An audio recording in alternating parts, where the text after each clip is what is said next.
We did a webinar, I don't know, 6 weeks ago, in which I asked everyone to type in an adjective into the chat box about how they were feeling, and you typed in optimistic. And then I asked you what you would have typed in 2.5 years ago, and you said despair. Mm-hmm. So from despair to optimism, what happened?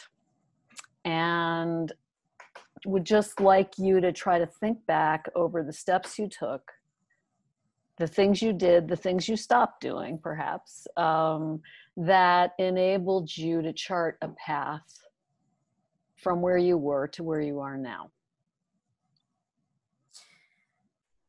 That's a great question. I would say that I stopped feeling sorry for myself. And I think a large part of it, Diane, was my phone calls with you. I think there's something to be said about finding a mentor that allows you to worry and despair, but not wallow in it. And I have a lot of mentors. I'm very privileged that, I work at a hospital where senior leadership, actually, they're all palliative care trained. So it's not like they don't know what palliative care is. They love palliative care, they embrace it, but it's just economically, I never felt supported as a program. No margin, no mission, right? So there was something about having a phone call with you where I had a female mentor that I could look up to that I didn't really have here. And also someone within the field who wasn't my boss. My mentors at my hospital are also people I report to. So there's only so much complaining I can do. But I think it was that finally, after hearing my conversations with you and reliving them in my head, I just thought to myself, stop feeling sorry for yourself. This whole Kid Sister Act has to end at some point. Yes, we are a smaller hospital. No, we are not University of Rochester. But if I'm going to walk away from this program, I need to at least feel like I did everything I could. And then if I had to walk away, then I would walk away.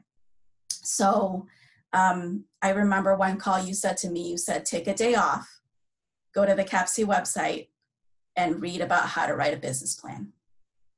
And I did. I took a week off, actually. I took a week off and I sat in front of the computer and I took notes and I learned the language. I never learned that in residency, right? How to write a business plan. I read everything. I did all the calculators and I put everything on paper that I needed to.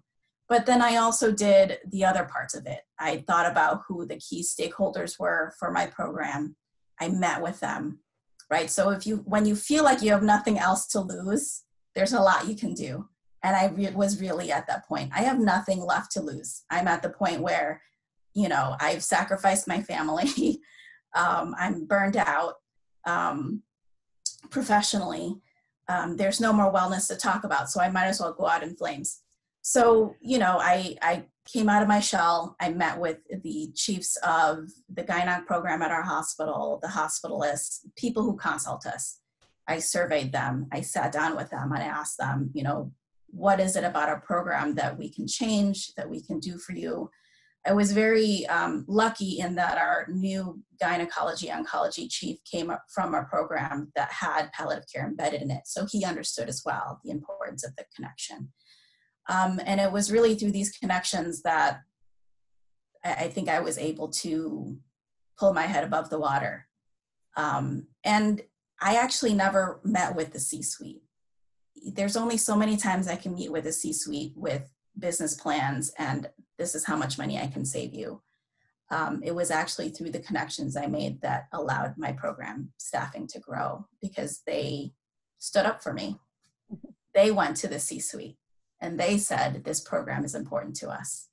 And that FTE attending that I got was actually an FTE that was supposed to be for the hospitalists.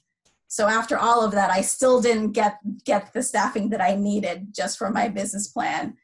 I got it through other programs saying we need them.